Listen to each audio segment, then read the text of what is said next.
The magic phone says it's actually 10:10. Okay. I am starting today's lecture where I left off last time. I'm going to very, very briefly review, which is that if you go back to the original lecture on suicide, Durkheim argued that human beings really need social integration and social regulation, which is provided by society or by particular communities that you're part of. And we talked about the family. It could be the university. It could be a group of your friends who integrate you into a social community and regulate your aspirations. And I said that Durkheim, over the course of his career, became increasingly worried about how that kind of solidarity was really created. Where did society get the power to do this incredibly important thing for people?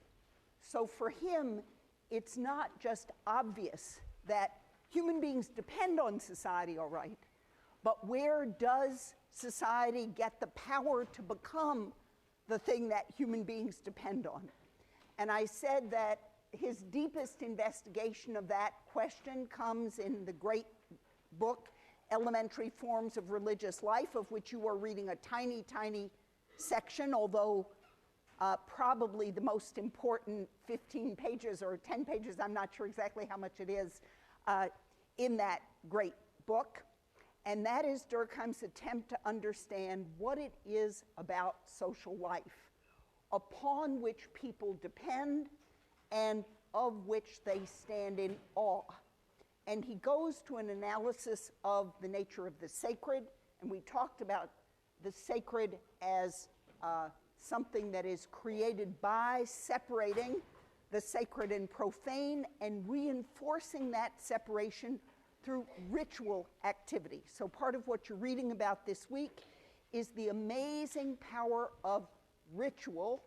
And by ritual, you can think on the one hand of something like a church service, but anthropologists and sociologists use the term ritual much more broadly to mean many of the contexts in which collective life is the most intense, the most dramatic, sometimes the most scripted, but sometimes the moment at which the script breaks is the most intense ritual moment of all. So if you can imagine, for example, a traditional Christian wedding in which at the moment, and I don't know that they still say this in all weddings, but there was always a traditional moment where they said to the congregation, if anyone here knows any reason why this couple should not wed, please speak up now. And I think that was meant traditionally that if the person was committing bigamy and was already married, or there was some terrible stain on the reputation of the man or the woman, someone in the community could stand up and say, oh, he already has a wife back in New York, and he fled New York from a jail term, and he can't marry her, that kind of thing. And if you can imagine a ritual at which such a thing does happen, and the kind of intensity and drama that moment might have, I think you can understand that rituals aren't just boring things that you sit through that always go the same way. They are intensely fraught, dangerous, powerful moments. And if you want to think about the rituals that you know best in any tradition you're part of, or the rituals connected to football games and various other kinds of community celebrations, it's precisely because there is danger and excitement as well as tradition and meaning. And the danger can be, and I talked about the sort of sacredness of the Torah in Judaism, this object that contains the scroll of the Bible being carried around. There is always the danger that someone could drop it, which would be, religiously speaking, a catastrophe. or the danger, if you read the Old Testament, various priests and so forth are always getting too close, and then they get consumed in flames. Hey, it's dangerous. And I said that for the group that Durkheim wrote about, the Australian Aborigines, once an object had been imbued with this incredible symbolic power, once the totem had been painted on it and it had become a sharinga, it couldn't be approached actually by women because they might pollute it. That'd be part of many, many religions. Less common in the current era, although not disappeared yet. And couldn't be approached by people who weren't in the proper ritual mode. So this would be just like coming up to the pollution, the danger, the sort of forbiddenness is part of the ritual. And here, I hope I don't offend anybody, but if you imagine someone coming up to the communion wafers and saying, oh yeah, I wanted some chips, and just popping a mouthful, maybe you can get a sense of the way in which ritual requires the setting aside of certain things that are sacred, and then treating those things with reverence and awe. Okay, so Durkheim related that difference between sacred and profane, which is, again, expressed particularly intensely in religious ritual, but is expressed in many, many other ways. And so here I'm not going to show my total ignorance, but there is some object, an axe, is that it? Or something that goes back and forth between Cal and Stanford, depending on who won the game? Is it an axe? Okay, so there's an axe. And it is tremendously symbolic, and it is imbued with a certain kind of ritual power. And at various points, various groups of probably inebriated young people steal it. And that is a very big deal because that object has acquired a certain ritual significance and it matters to people. Okay, so all sorts of groups develop the sense of a sacred object that is separated from profane, ordinary life. Well, Durkheim basically saw that as related to a fundamental aspect of human nature. And he argued that human nature is dual, meaning it has two parts. And he wrote a famous essay called The Dualism of Human Nature. But this theme actually goes through all his work. And what did he mean by the dualism of human nature? Well, he described it first in relation to the Aborigines, and specifically in the part you are reading from Durkheim, or that you read last week from Durkheim, I should say. We're a little bit off schedule here.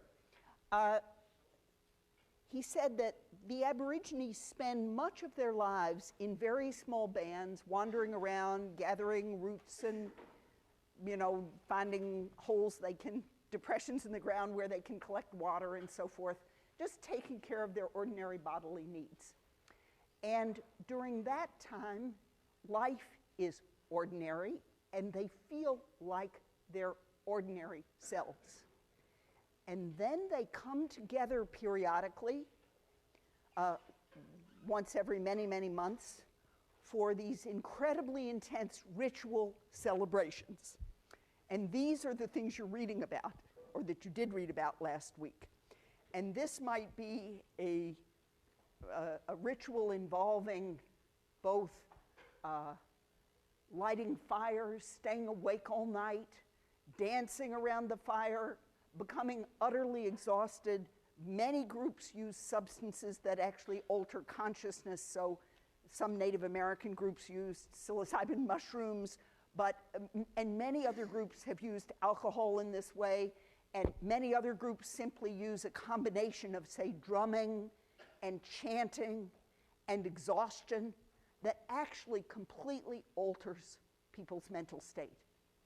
And during these moments, and Durkheim points out sometimes sexual taboos are lifted so that people do things they would never do in ordinary life.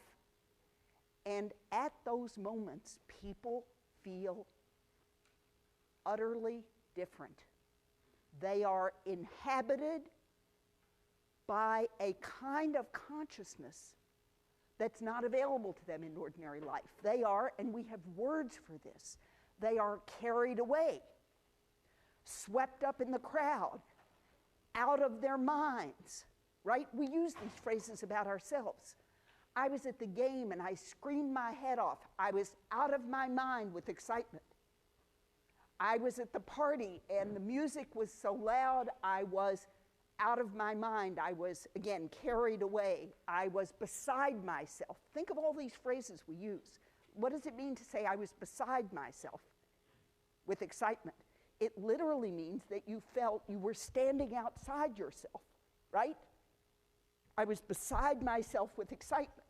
And it means you're kind of looking at your ordinary self and thinking, oh, I don't even know her. I'm this. And these are the moments where you feel larger than life.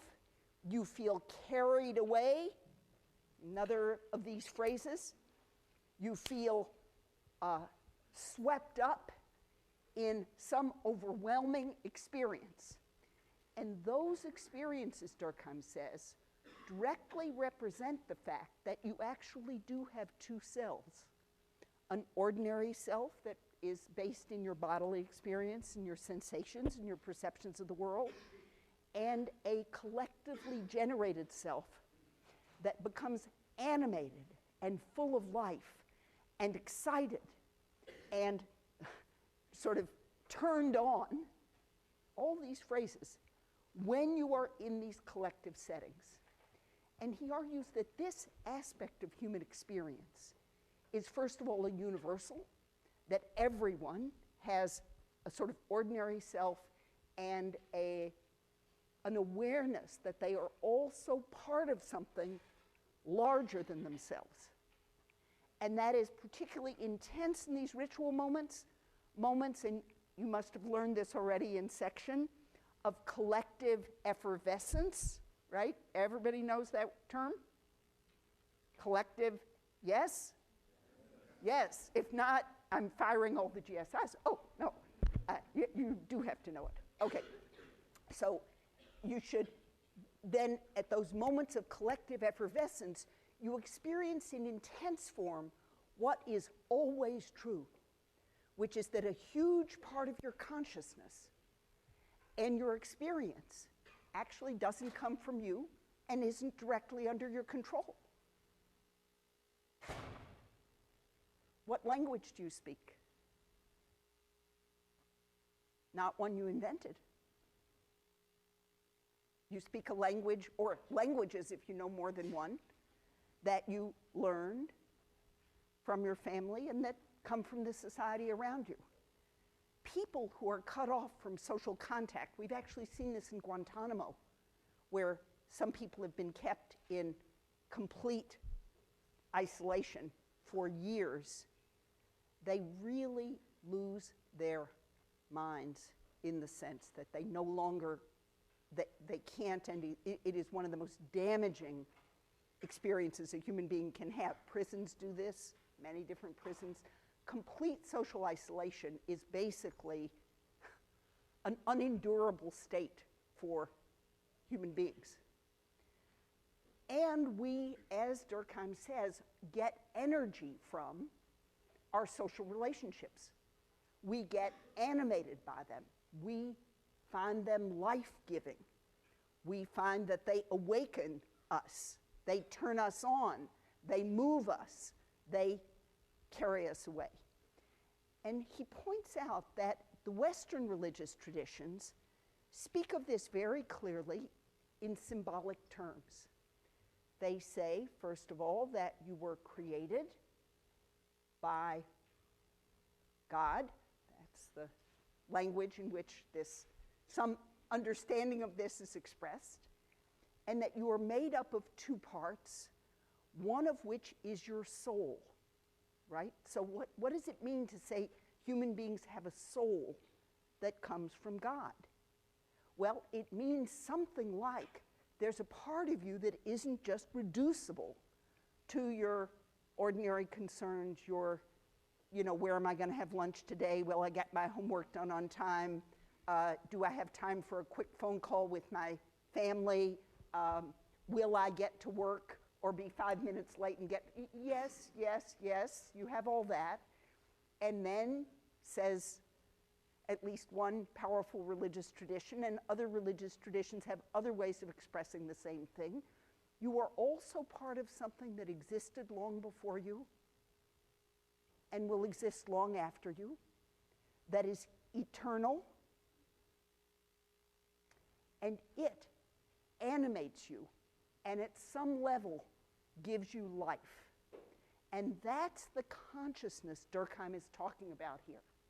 So he is really saying that human beings are physical cells, but there is also this sensation of a soul that comes from God, and indeed the idea that what it means to be in a society is to be in a group of people who at some level worship or share common symbols. And those symbols are part of what make you who you are. So again, a society, I said this before, is not just people who inhabit the same place, it's people who at some level share the same symbols. And I can't resist watching the political conventions, and you will see, I'm sure you don't really have time to watch them at all, and in fact, they're, whatever they are, scripted, let's say. Although there are certainly unpredictable elements, but they're pretty well scripted.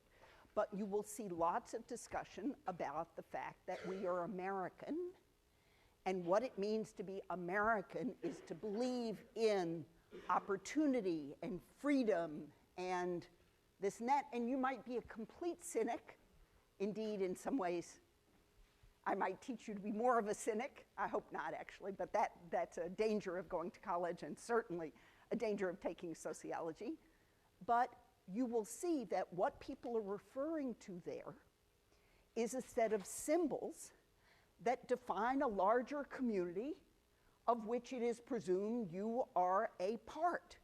And if you're not American, I heard my French colleague Loïc Vacon go on and on about the recent French election in which the President Sarkozy, who was married to the fancy model Carla Bruni, got defeated, and how much this meant to French people because Sarkozy had not had proper respect for the symbolic dignity of the French state. That was the issue. Not his policies, no, it was his ability to enact how a French president should behave and should symbolize France. So Americans talk about opportunity and freedom and individualism and so forth. Other countries talk about things like dignity of the head of state, which we wouldn't think was important at all. But every community that is in its own way a society has some devotion to common symbols. Okay, then I said that Durkheim was in his own way worried. And he was especially worried about how modern societies would provide solidarity. So here I have to go all the way back to the last lecture. And remember, he said that traditional societies or primitive societies, whatever term he used there, had what he called mechanical solidarity. And mechanical solidarity, if you remember, was based on likeness, on being the same, on everybody sharing the same beliefs. And in fact, the way he really thought about it was not that you have two individuals and they suddenly realize they're alike and they join together and they say, you're like me and I'm like you and it's wonderful, we have solidarity. He actually thought of it that there was this common consciousness and they each were embedded in that. So that he thought that for primitive people, basically almost their entire consciousness was made up of this common consciousness. So knowing the rituals, knowing the traditions, knowing the genealogy, knowing the right way to pound corn so the gods would smile on your harvest the next time, that was what their consciousness was pretty much made up of, and they shared it. And that provided solidarity. In modern societies, he said that common consciousness tended to recede. So fewer and fewer things were determined by common consciousness. So a lot more of your life, you could choose what profession to have. You could decide where you wanted to live. There is no religiously prescribed way of writing an essay or a religiously prescribed way of preparing your food for most of us. Now, for some of us, there still is. If you are religiously vegetarian or you are religiously committed to not drinking alcohol, then those things, or you religiously keep kosher, there are religious strictures on how you perform the task of daily life. And that would still be that the common consciousness is determining which sink you can wash a dish in. If you keep kosher, that's a huge issue. But for most secular people, or even religious people who pretty much keep their religion to their church going, or their synagogue going, or their mosque going, or their temple going, I should say,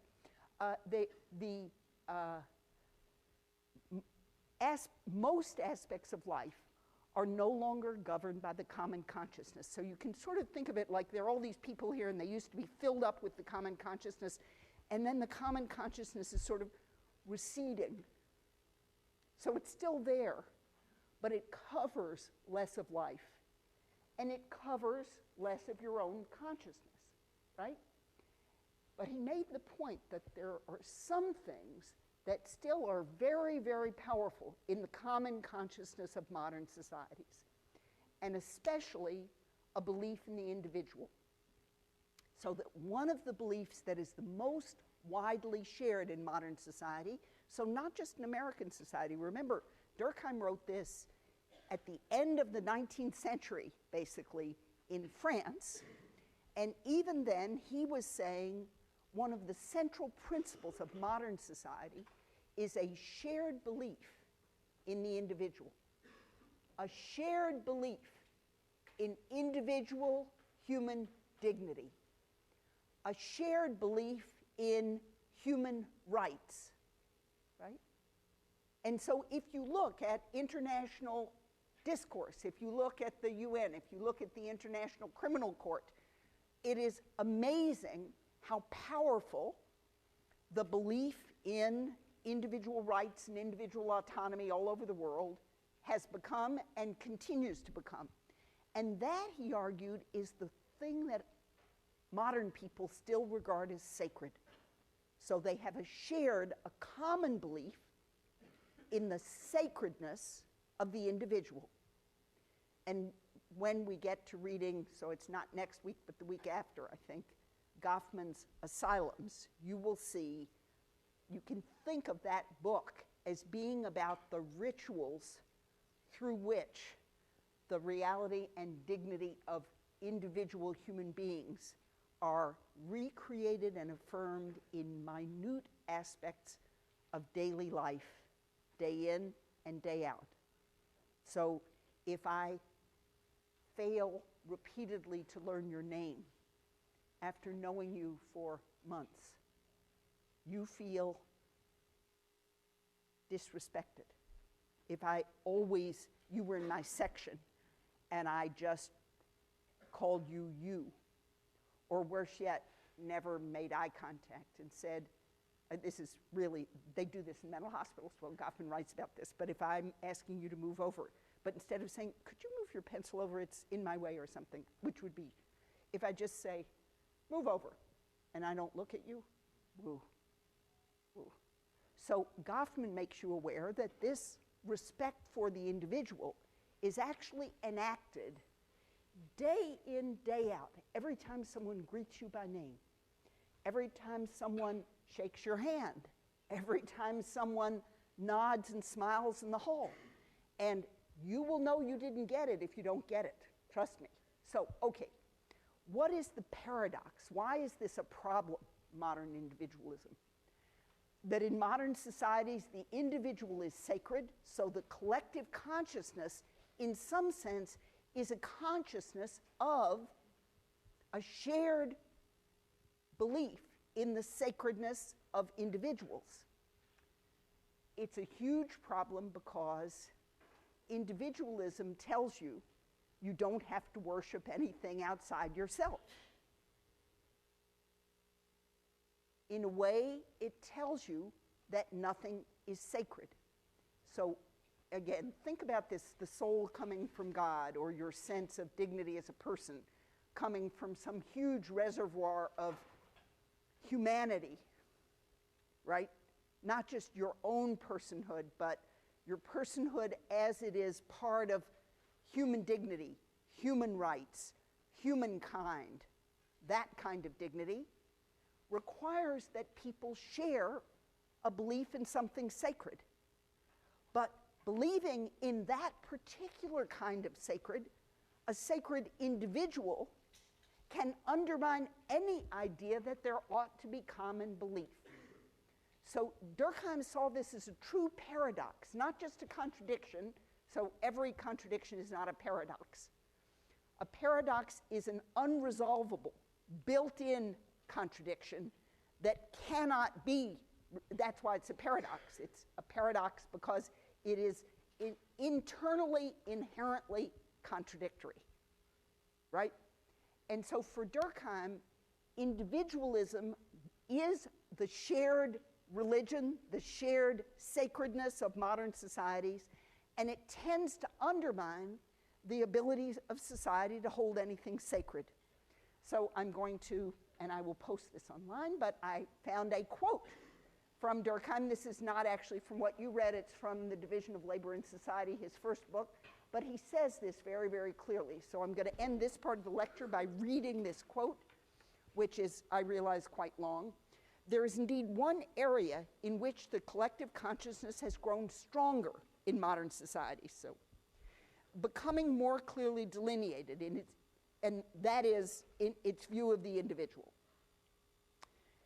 As all the other beliefs and practices assume less and less a religious character, so how you eat, how you dress, how you perform daily tasks, the technologies you use, no longer are religiously determined, the individual becomes the object of a sort of religion. We carry on the worship of the dignity of the human person. It is indeed a common faith. But if the faith is common because it is shared among the community, it is individual in its object. That is, it's a shared cult, but it's not focused on the totem of the group or on the symbolism of the giants and their history. Go Giants. Or on Cal. It's focused on, it's a shared religion focused on the individual. And so he says,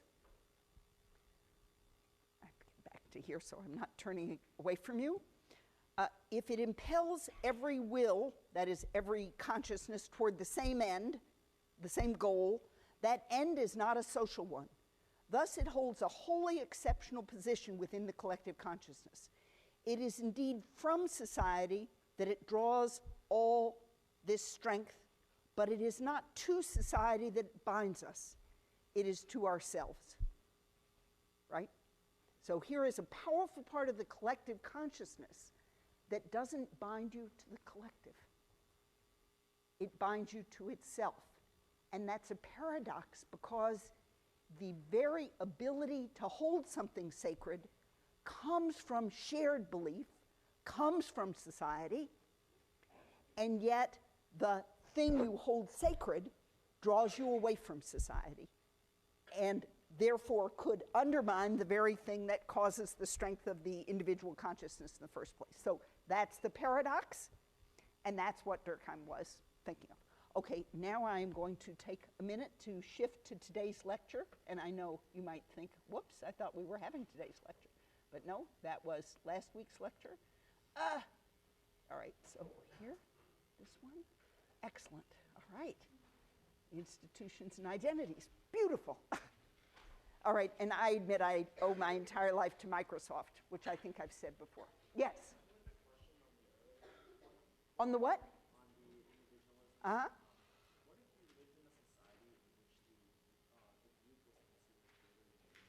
What if you lived in a society in which the group was considered greater than the individual? That many, many societies are like that. So, but they're not typically modern, and I would say many societies have, I mean, this is one of the things we don't really know the answer to, but I would say that societies in which the group truly is more important than the individual might have trouble becoming modern because things like individuals choosing their own profession instead of being assigned a certain kind of work from birth, say, that is your natural kind of work and you have to do whatever that work is, or people having innovative ideas. So yes, that would not, in Durkheim's sense, be a modern society, but there are many, many societies in which the group is more important than the individual. And to some degree, that is still true in things like the military, where what you have to unlearn the idea that you have rights, that you're the most important thing in the universe, and you have to learn a different concept in which you are fulfilled only through your participation in the group. That, I think that's a very strong part of many communities, but it's not typical modern behavior. Okay, institutions and identities. First of all, I want to say, at some level, institutions, their existence, their reality, I know this term is still not a familiar one to you, but I hope it will become familiar, are one of the great sociological mysteries. And I don't mean a mystery in the sense that nobody can explain it. I mean the nature of human social life is that humankind, human beings, have created institutions over their history. And this is everything from tribal chiefdoms, through which many groups govern themselves, to family life, to marriage, of maybe more formal, so, you know, many animals have families, but no animal species has marriage. Marriage is a human institution, created legally, has all sorts of complexities in different societies. It's created by human beings, but from the point of view of most human beings, those things are outside us. You don't create marriage, it exists. And you may be desperate to get married, or determined never to marry, or you want to have a relationship that's like a marriage but not legally marry, or you want nothing more than to be able to say, you know, my wife, my husband. But that institution exists outside you, and it offers you maybe certain opportunities, and it constrains you. So people who've gotten divorced, or if you have parents who've gotten divorced, you may realize, I got married to this person, and now I'm stuck, and I have to go through a whole elaborate legal procedure to not be married anymore. Oy, okay?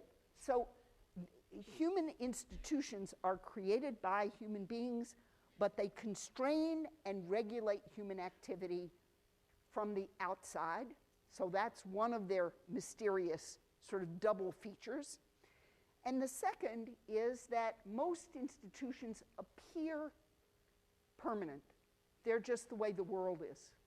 So we have government? Sure. What else would you do?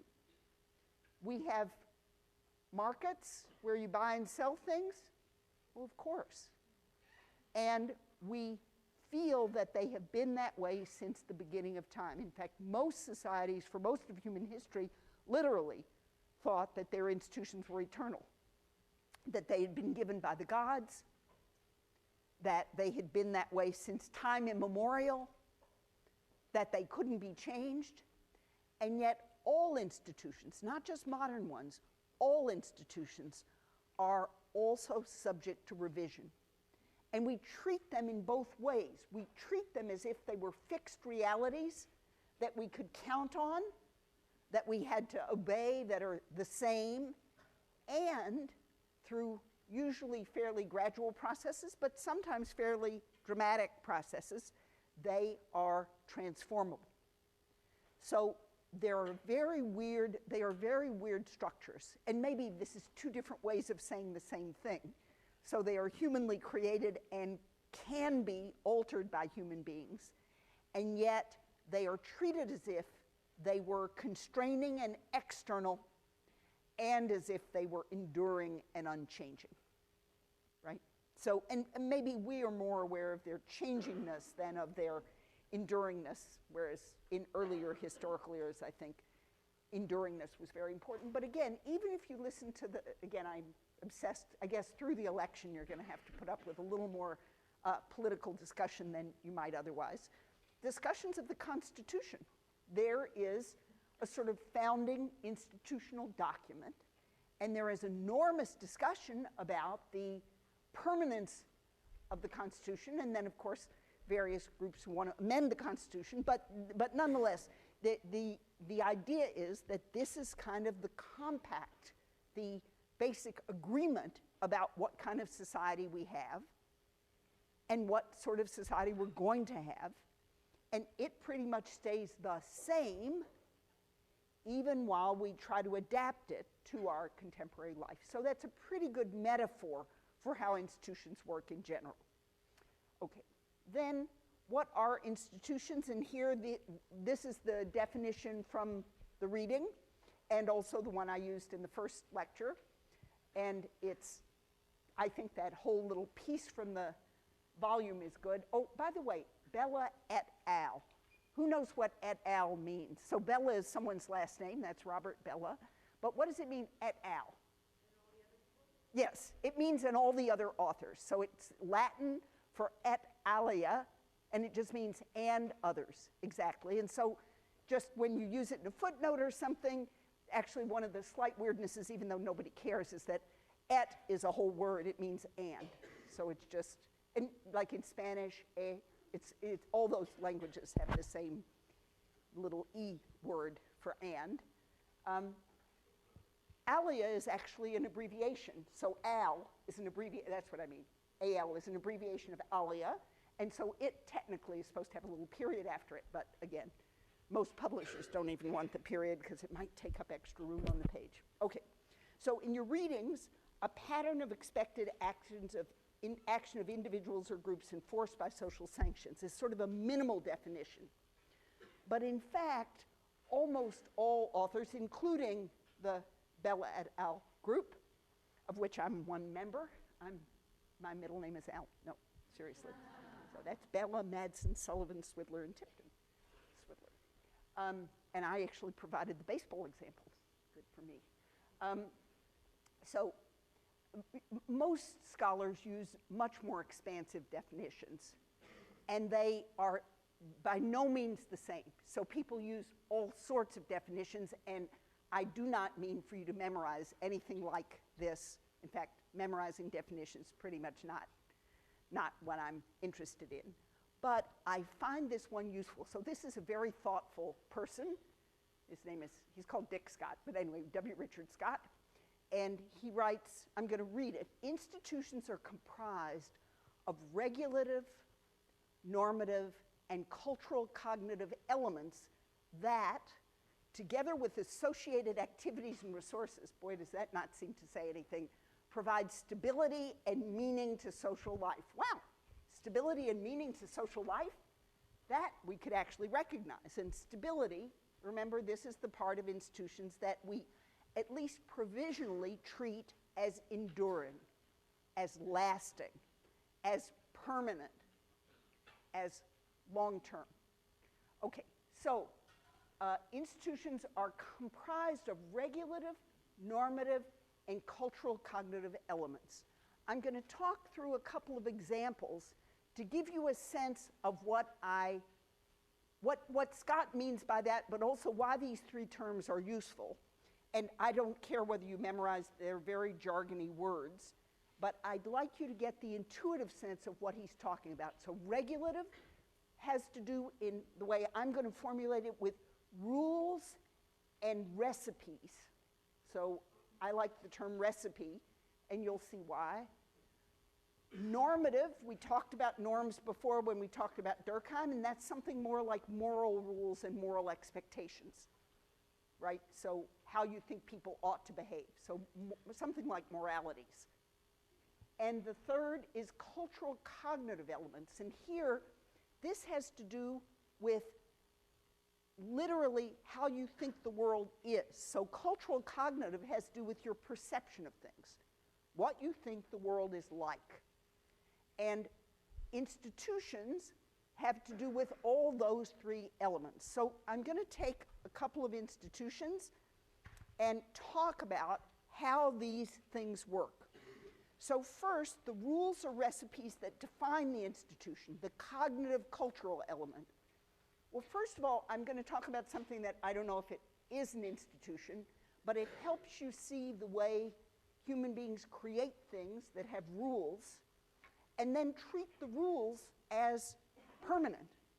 And so if you think about something like chess, or any game, so could be football, could be basketball, could be bridge, card game, but, and I don't actually play chess. Among my many weaknesses is not playing chess, but I hope most of you know what chess is. So board, squares, usually black and white pieces, or two different kinds of pieces anyway, and then you've got pawns and bishops and knights and kings and queens and castles. Oh, yeah. So comes obviously some medieval type game originally. And there are a set of rules that make chess chess.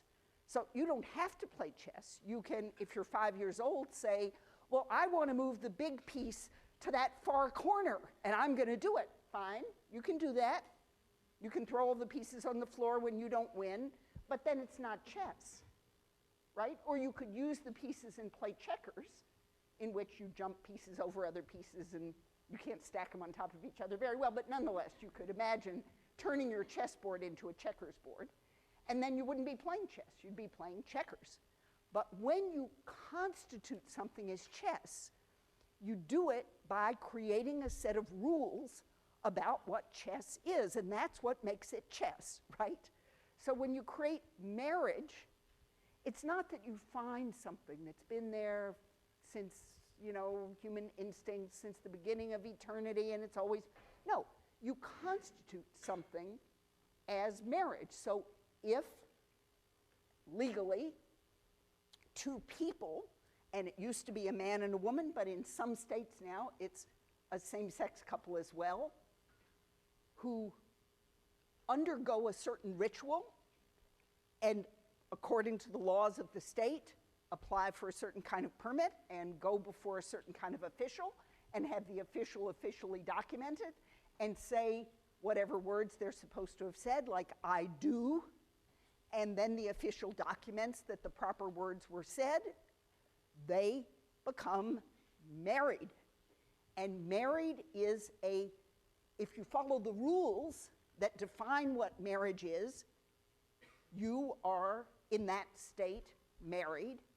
And if you play chess, there is actually a board somewhere that regulates the rules about what chess is. So you can't play official chess if you don't play it according to the rules. And even if you played it informally, certain rules would determine that the thing actually was chess. So again, it's humanly created, but the rules that make it what it is. And so if somebody who walked in, this is the cultural cognitive part, and said, that's not chess, it's mahjong. And you'd say, no, it's not mahjong. There are no tiles. It's got, you know, mahjong is this thing with the little tiles, and you play it this way, and it has these rules. This isn't mahjong, it's chess. We're not playing we're playing chess. Well, okay, that is, the person who actually thought it was mahjong wouldn't just have her opinion that it was mahjong. She'd be wrong. It's not mahjong. It's chess. It's not bridge. It's not golf. It's chess, right? And that is a cultural cognitive definition. You don't have to care about it. You don't have to love chess. You don't have to believe in chess. It's just chess. Well, the same, well, and let me make one more point. Chess not only creates rules about what playing chess is and what the board should look like and what pieces, so you can't suddenly say, oh, but I want to have 45 pieces in chess and have every square on the board filled, for example. It wouldn't be chess, okay? It also creates certain roles, or you could even say it creates certain people, if you want to think of the chess pieces as people. So in chess, to constitute chess, you also create pieces that have certain moves they can make. So you constitute kings and queens, and the king can move only one square, but it can move in any direction, and the queen can move as many squares as it wants in every direction, and I've forgotten, the knight can only move 2 forward and 1 across, or whatever it is. And so to constitute chess is also to constitute a bunch of social roles, right? So in conventional marriage states, to constitute a marriage is to constitute two creatures who did not exist before that marriage, namely a husband and a wife, right? And you can't have husbands and wives without marriage. There aren't just out there in the world, you know, if you imagined a society that didn't have any marriage, then it also wouldn't have any husbands, right? It would have men, it might have sex, it might have child rearing, but it wouldn't actually have husbands, because the role husband actually exists only with respect to a set of rules that constitute things called marriages, right?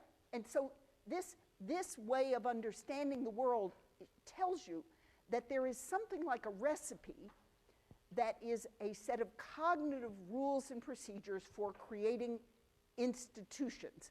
I'm going to keep going because I got only 5 minutes. Second, these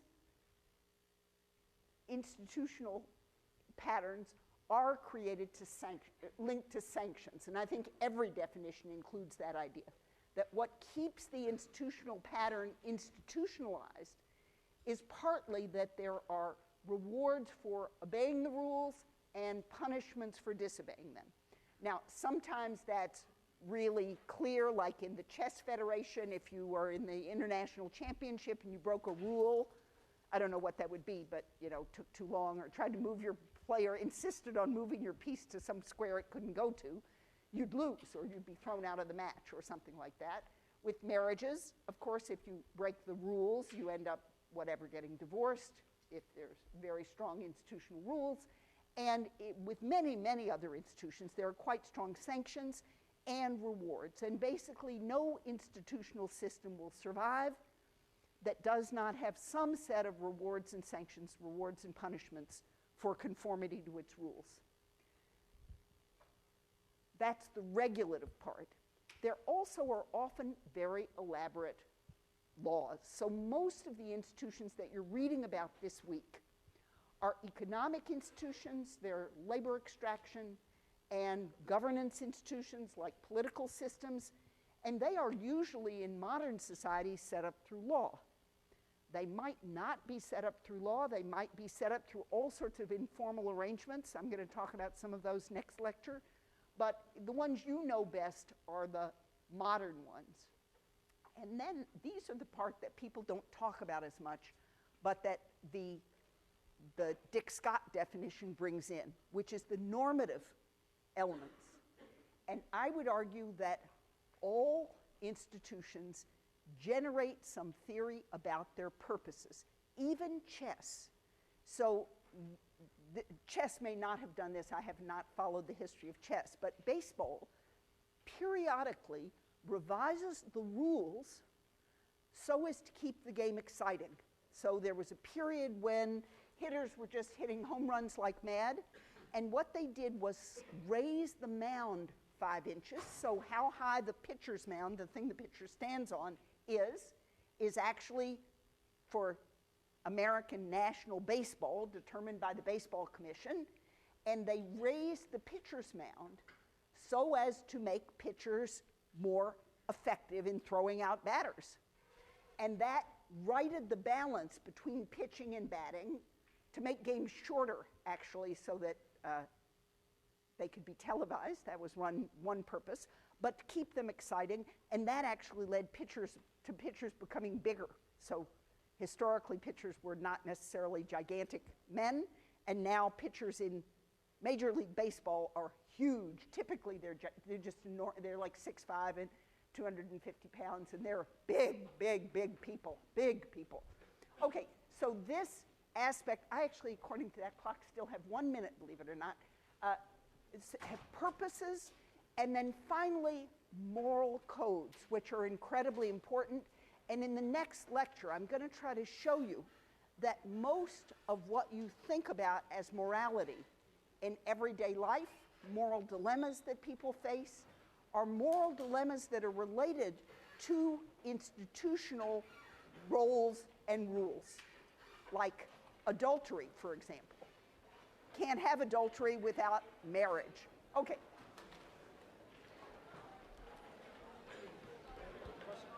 Yeah, what was your question?